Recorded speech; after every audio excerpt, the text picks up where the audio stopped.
कांग्रेस के गढ़ में पीएम मोदी की हुंकार, राहुल सोनिया सब हुए परेशान। मंच से मोदी ने किया तगड़ा ऐलान, कांग्रेस के सीएम ने भी बजाई तालियां। नमस्कार, मैं हूं परवीन शेख, आप देख रहे हैं कैपिटल टीवी की स्पेशल स्टोरी।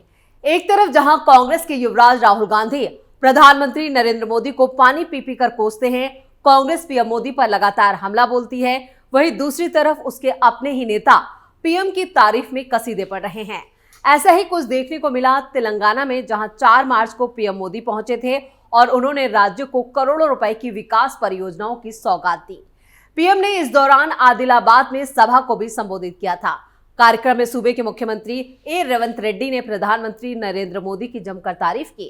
कांग्रेस के सीएम ने पीएम मोदी को अपना बड़ा भाई बताते हुए उनके गुजरात मॉडल की तारीफ की और कहा कि तेलंगाना को भी गुजरात की तरह विकास की जरूरत है। इसके लिए रेवंत रेड्डी ने पीएम मोदी से मदद की गुहार लगाई। इसके साथ ही पीएम मोदी और सीएम रेवंत रेड्डी के साथ एक डील भी फाइनल हो गई, जिसने कांग्रेस में हड़कंप मचा दिया। तो क्या तेलंगाना में पीएम मोदी ने राहुल के साथ कर दिया खेला? सीएम रेवंत रेड्डी और पीएम मोदी के बीच क्या हुई डील? पीएम मोदी को बड़ा भाई बताकर रेवंत ने साफ कर दिए अपने इरादे। क्या तेलंगाना में हो जाएगा सत्ता परिवर्तन? रेवंत रेड्डी की बात सुनकर राहुल गांधी हुए गुस्से से लाल। लोकसभा चुनाव 2024 को लेकर प्रधानमंत्री नरेंद्र मोदी लगातार राज्यों का दौरा कर रहे हैं। इसी कड़ी में पीएम मोदी 4 मार्च को तेलंगाना के आदिलाबाद पहुंचे थे। खास बात यह है कि उनके साथ मंच पर राहुल के चहेते मुख्यमंत्री रेवंत रेड्डी भी मौजूद थे।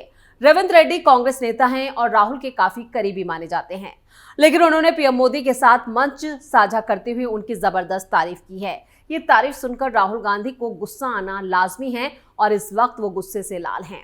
वहीं खबरों की माने तो तेलंगाना कांग्रेस में हड़कंप मच चुका है।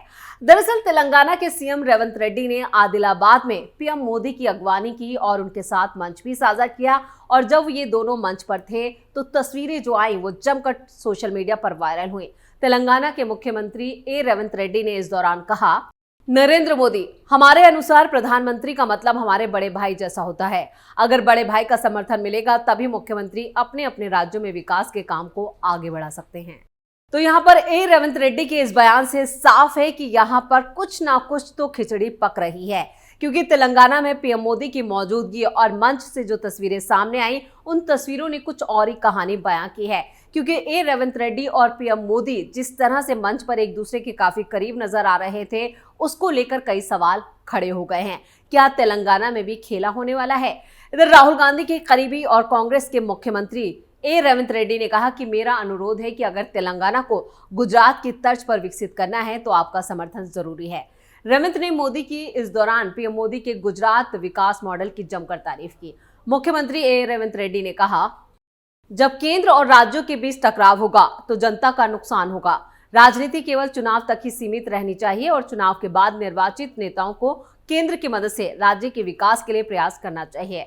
जब वो कुछ मुद्दों पर मंजूरी मांगने के लिए उनसे मिले तो पीएम मोदी ने सकारात्मक प्रतिक्रिया दी थी। रेड्डी ने मूसी नदी विकास के अलावा राज्य में सेमीकंडक्टर उद्योग के विस्तार के लिए भी मोदी से सहयोग मांगा। रेवंत रेड्डी ने कहा, जिस तरह मोदी के शासनकाल में गुजरात का विकास हुआ था, वो चाहते हैं कि वैसा ही विकास पीएम मोदी की मदद से वो पूरे तेलंगाना में भी कर पाए। अब पीएम के मुंह पर इतनी तारीफ करके रेवंत रेड्डी ने भी उनका दिल बाग बाग कर दिया। वैसे रेवंत रेड्डी ने जिस तरह से पीएम मोदी की तारीफ की है, उससे राहुल और सोनिया की चिंता जरूर बढ़ गई होगी, क्योंकि राहुल गांधी अपनी यात्रा के दौरान पीएम मोदी को लेकर अनाप शनाप बयान देते हैं। वो लगातार बीजेपी और पीएम मोदी पर निशाना साधते हैं। इधर तेलंगाना में कांग्रेस के साथ खेला होने जा रहा है, ये सवाल जरूर उठ रहा है, क्योंकि जो नजदीकियां थी वो कुछ और कहानी बयां कर रही हैं। इधर तेलंगाना पहुंचे पीएम मोदी ने कहा, तेलंगाना के लोगों ने बीआरएस और कांग्रेस को मौका दे दिया। कांग्रेस ने तेलंगाना को अपना एटीएम बना दिया। दोनों पार्टियां एक ही सिक्के के दो पहलू हैं। बीआरएस कांग्रेस में गठबंधन है कि नहीं, ये तेलंगाना वाले बताएंगे। दुनिया को ये पता है कि दोनों के बीच घोटाला बंधन बहुत मजबूत है। घोटाला बंधन सारी दुनिया जानती है। तो पीएम मोदी के इस बयान से साफ है कि वो बीआरएस और सत्ता पर काबिज कांग्रेस को बख्शने के मूड में नहीं है। अपने बयानों के तीर से वो इसी तरह कांग्रेस और बीआरएस को घायल करते रहेंगे। वहीं तेलंगाना की 17 लोकसभा सीटों को लेकर भी पीएम मोदी ने अपने इरादे साफ कर दिए। 5 राज्यों के हुए विधानसभा चुनाव 2023 में 5 राज्यों के विधानसभा चुनाव में कांग्रेस को सिर्फ तेलंगाना में जीत हासिल हुई। ऐसा माना जा रहा है कि तेलंगाना में कांग्रेस की सरकार बनने से पार्टी को लोकसभा चुनावों में फायदा मिल सकता है। लोकसभा चुनावों में तेलंगाना में क्या तस्वीर उभर सकती है, इसको लेकर कई अनुमान भी लगाए जा रहे हैं। जो सर्वे आ रहे हैं उसके मुताबिक तेलंगाना में बीजेपी कमाल कर सकती है। तेलंगाना में लोकसभा की कुल 17 सीटें। 2019 चुनाव में बीआरएस को 9 सीटें मिली थी, बीजेपी के खाते में 4 सीटें आई थी, कांग्रेस को 3 सीटों पर जीत मिली थी, एआईएमआईएम के हिस्से में 1 सीट आई थी। तेलंगाना के अस्तित्व में आने की कहानी भी काफी दिलचस्प है, लेकिन दिसंबर 2013 में केंद्र की यूपीए सरकार ने सदन में एक बिल पेश किया था जिसमें आंध्र प्रदेश के 10 जिलों को मिलाकर तेलंगाना राज्य बनाने की बात कही गई थी। फरवरी 2014 में दोनों सदनों ने इस बिल को पास करा दिया। अप्रैल 2014 में तेलंगाना में चुनाव हुए और के चंद्रशेखर राव राज्य के पहले मुख्यमंत्री बने। इसके बाद 2 जून 2014 को तेलंगाना राज्य बनने की आधिकारिक घोषणा कर दी गई। आंध्र प्रदेश के बंटवारे के बाद तय हुआ कि अगले 10 साल तक हैदराबाद दोनों राज्यों की राजधानी होगी। ये सीमा जो है वो साल 2024 में खत्म होगी, जिसके बाद आंध्र प्रदेश को अपनी नई राजधानी बनानी होगी। इधर 2024 लोकसभा चुनाव को लेकर तेलंगाना का सियासी पारा उफान पर है। फिलहाल सत्ता पर कांग्रेस का कब्जा है, वहीं बीजेपी ने लोकसभा उम्मीदवारों की पहली सूची जारी कर दी है। पार्टी के महासचिव विनोद तावड़े ने दिल्ली में 195 उम्मीदवारों की लिस्ट जारी की। वहीं तेलंगाना में 17 लोकसभा सीटें हैं, जिसमें बीजेपी ने पहली लिस्ट में सिर्फ 9 नामों की घोषणा की है, जिसमें बंदी संजय कुमार, जी किशन रेड्डी और अरविंद धर्मपुरी जैसे मौजूदा सांसदों को एक बार फिर पीएम मोदी ने मौका दिया है। हालांकि जैसा कि अभियान पहले से चल रहा है, पार्टी का नेतृत्व मल्काजगिरी से इटेला राजेंद्र को दिया गया है। इस बीच बीआरएस से बीजेपी में शामिल हुए मौजूदा सांसद बीबी पाटिल के नाम की 1 मार्च को घोषणा की गई। हालांकि इस सूची में आदिलाबाद के मौजूदा सांसद सोयम बाबूराव को जगह नहीं मिली है। खबरें हैं कि उनका ऐलान बाद में किया जाएगा। ये वो 9 उम्मीदवार हैं जिनको तेलंगाना से टिकट मिला है। चलिए आपको बता देते हैं कौन से हैं ये नाम। करीमनगर लोकसभा सीट से बंदी संजय कुमार चुनाव लड़ेंगे। निजामाबाद लोकसभा सीट से अरविंद धर्मपुरी को मैदान में उतारा गया है।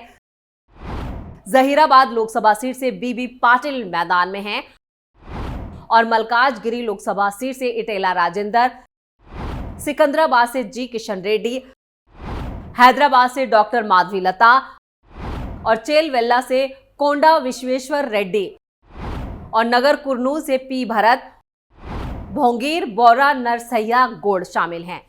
लोकसभा चुनाव की तारीखों का ऐलान अब कभी भी हो सकता है। चुनाव आयोग और सभी राजनीतिक दलों ने अपनी तैयारियों को धार देनी शुरू कर दी है।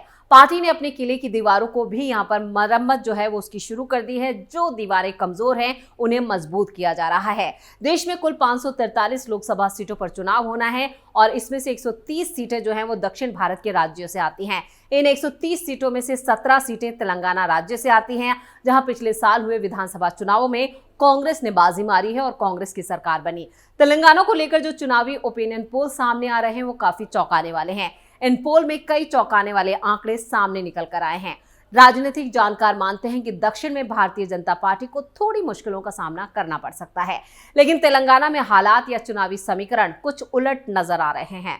ओपिनियन पोल के मुताबिक बीजेपी यहां 2019 के चुनावों का परिणाम जो आए थे उसमें कुछ सुधार करती नजर आ रही है। 17 सीटों पर क्या हो सकता है परिणाम? हैदराबाद में ओवैसी जीतते हुए दिख रहे हैं। सिकंदराबाद सीट पर क्या रहेगा हाल?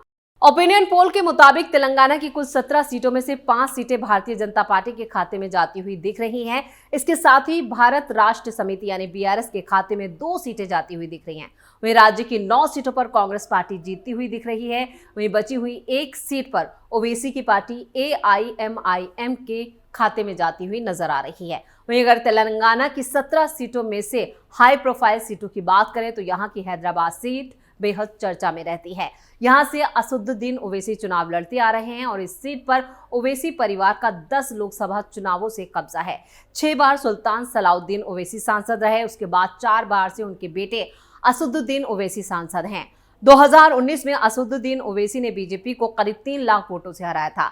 इस बार भी यहां ओवैसी बाजी मार सकते हैं, ये ओपिनियन पोल बता रहे हैं। वहीं इसके अलावा राज्य की सिकंदराबाद भी एक चर्चित सीट है। ये बीजेपी का मजबूत किला माना जाता है। यहां से मोदी सरकार में मंत्री जी किशन रेड्डी सांसद हैं और इस वक्त वो प्रदेश अध्यक्ष भी हैं। 2019 के चुनाव में जी किशन रेड्डी ने यहां बीआरएस को 61,000 से ज्यादा वोटों के मार्जिन से हराया था। सिकंदराबाद की इस सीट से बीजेपी के बंडारू दत्तात्रेय को यहां पर 4 बार वो सांसद रहे और बीजेपी ने इस बार फिर भी जी किशन रेड्डी पर दांव लगाया है। ओपिनियन पोल के मुताबिक सिकंदराबाद से बीजेपी जीतती हुई नजर आ रही है। कुल मिलाकर ये तेलंगाना की एक सियासी तस्वीर है। जो ओपिनियन पोल आ रहे हैं वो यहाँ पर बीजेपी के जो सुधार वाली तस्वीर दिखा रहे हैं कि 2019 के कंपैरिजन में यहाँ पर बीजेपी इस बार तेलंगाना में अच्छा रिजल्ट देने जा रही है। और पीएम मोदी ने जिस तरह से तेलंगाना में कांग्रेस के खिलाफ मोर्चा खोल दिया है, उससे साफ है कि तेलंगाना में भी बीजेपी कमाल करेगी। इधर तेलंगाना के सीएम रेवंत रेड्डी ने ऐसे वक्त पर गुजरात मॉडल की तारीफ की है जब उनकी पार्टी के शीर्ष नेता राहुल गांधी और राष्ट्रीय अध्यक्ष मल्लिकार्जुन खड़गे इसकी आलोचना करते आए हैं। गुजरात कांग्रेस से लेकर पार्टी के शीर्ष नेताओं ने हमेशा गुजरात मॉडल को झूठा और दिखावे का प्रतीक बताया है। अब देखना यह है कि कांग्रेस पार्टी की तेलंगाना के मुख्यमंत्री रेवंत रेड्डी को लेकर क्या प्रतिक्रिया सामने आती है। प्रधानमंत्री नरेंद्र मोदी ने तेलंगाना में अब अपना काम कर दिया है, यानी बीजेपी को लेकर पीएम मोदी ने तेलंगाना में एक पिच तैयार कर दी है। अब ऐसे में यहाँ पर रेवंत रेड्डी ने जिस तरह से पीएम मोदी की तारीफ की है, उसके बाद उनकी मुसीबतें बढ़ सकती हैं। और राहुल गांधी का इसको लेकर क्या रिएक्शन आता है, उस पर भी सभी की नजरें बनी हुई हैं। तो हमारी इस स्पेशल स्टोरी में इतना ही। वीडियो कैसा लगा नीचे कमेंट बॉक्स में अपनी राय जरूर दें। वीडियो को लाइक करें और शेयर करें और कैपिटल टीवी को सब्सक्राइब जरूर करें। नमस्कार।